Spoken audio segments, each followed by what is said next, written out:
Ta kami ng caves. Bulwang Caves dito sa Negros Oriental, sa Mabinay. Daddy.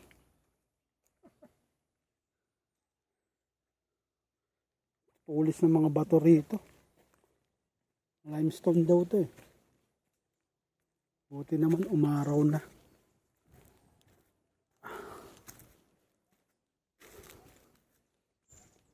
Tatlong oras mahigit biniyahe namin.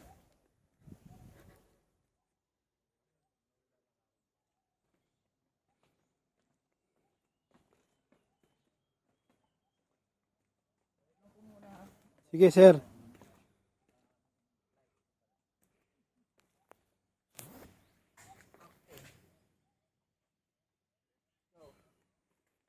Lights on.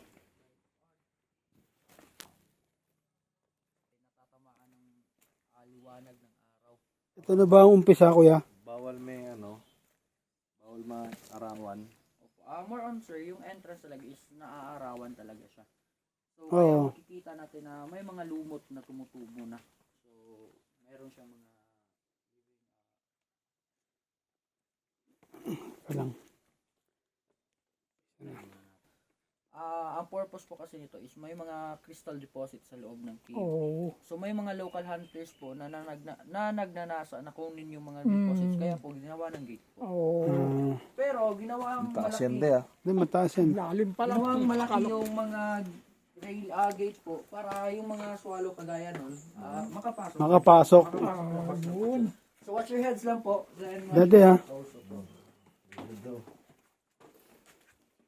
Meron pa naman din akong flashlight na dala. Welcome po. So ito po yung aming crystal cave. Pinaka-active na cave dito sa Mabinay po. So sa makikita niyo po sa taas natin, yan yung tinatawag natin mga stalactites, mga formations. Stalactites din. Stalactite po. Sa taas. So yung nasa baba naman po, yan yung mga stalagmite. So sa taas po pala, yan yung mga swallow. So yung mga galing sa sayaw. Swallow. So yung mga nest niyan, yung mga white part ng nest is kinukuha ng mga local. Okay, nakuha yung ginagawang sabaw. Opo, yung bird nest soup naman siya yun. So mahal din po yung per kilo niya. So dito po pala, careful po kasi may guano dito or tae ng mga mga ibon. So careful lang po. So yung guano po, ginagawa rin yung mga fertilizer.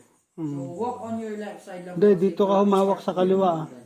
Oh, may sirang So left side lang po, left side. Left side lang lakad.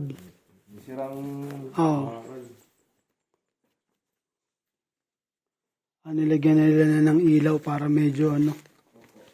Kasi more on, nung una po, wala siyang ilaw. More on, hindi mo Madilim talaga, no? ng cave po. Kasi sobrang dilim. Tapos flashlight lang yung Pero ngayon ang may lights po, more on, maganda. So dito po pala banda, contaminated na po yung stalactite na to. So may guess talaga kami na Hinawakan. hinawakan po. So, Sirang. imbes pure white, nagiging ganyan. Kaya nga eh. Pero it takes hundreds or thousands of years to heal po. So, eventually, magiging white rin po yan. Okay. So, Pero, sobrang tagal pa po.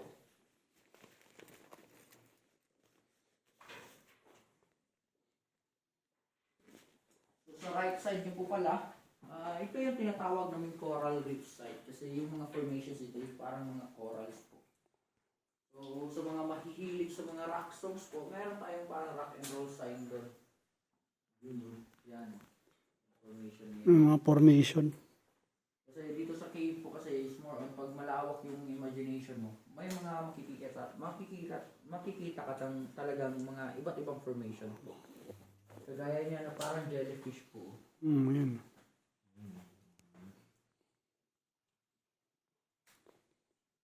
So dito po pala sa cave, mas maganda talagang tignan yung mga formations sa taas, no? Kaysa formation na kagaya nito na more on hindi talaga kaya-aya tingnan kasi wala na siyang kulay. Nahawakan yan. So itong formation po pala na ito is more on, siya yung dahilan bakit tinatawag namin itong crystal cave. Oo. Kasi itong formation na ito is a crystal deposit. So ito po yung dahilan. Ayun, no?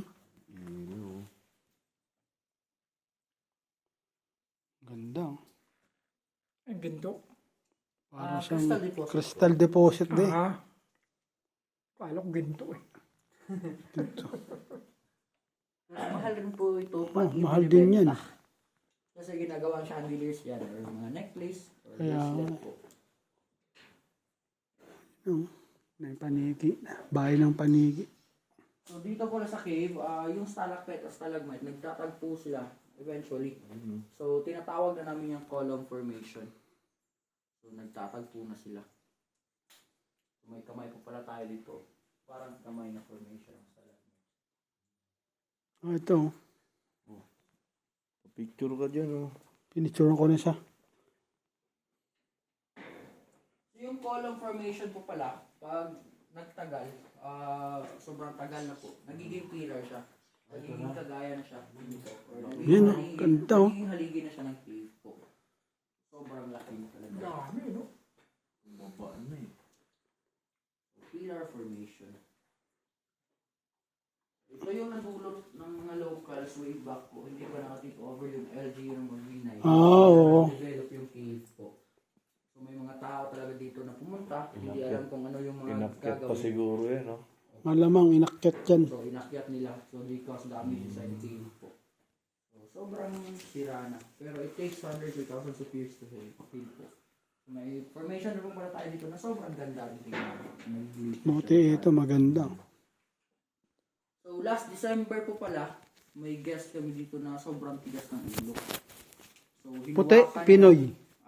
Pinoy po. Tigas talaga ulo ng More Pinoy. on mga Pinoy talaga yung matitigas ng ulo.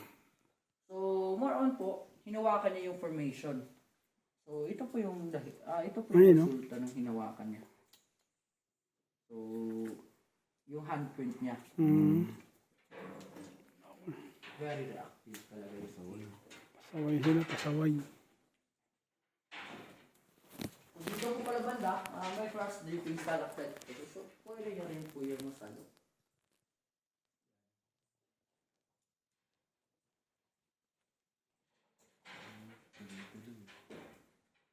Gumagawa pa, nahahaba pa yan. So, yung average growth lang po pala ng stalactite is 1 mm per year. So, sobrang Sobrang liit lang, no? So, yung mga formation na ito, yung mga 1 inch na or more than 1 inch po, mga 25 years na po yan. 25 years or 30 years kasi yung 1 inch is consists of 25 millimeters po. So, sobrang tagal na ng mga formation. Buti na gawa ng ganito, no? So, ginawa po talaga tong ganito, sinadya po talaga to para yung mga bisita na papasok dito, more on, 100 lang yung madadamage. Oh, hindi siya maano sa baba.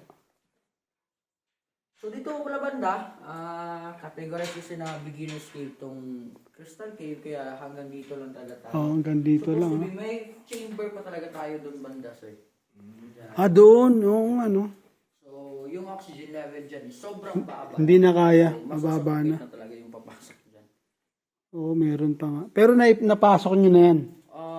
Opo, yung mga nag-explore dito nung una. Kasi yung mga cave sa Mabinay po, yung 7 cave po is explored during 1987 po ng mga Belgian-Dutch expedition.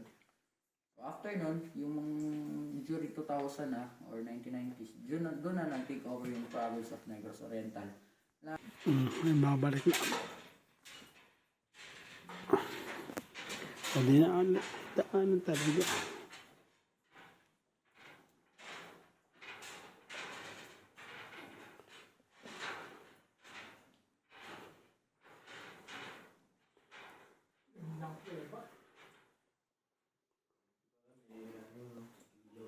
So yung Mabinay po pala, may tinatawag kami itong mother of all caves ng Mabinay. So dyan po banda, pipicture tayo dyan. May tinatawag po kami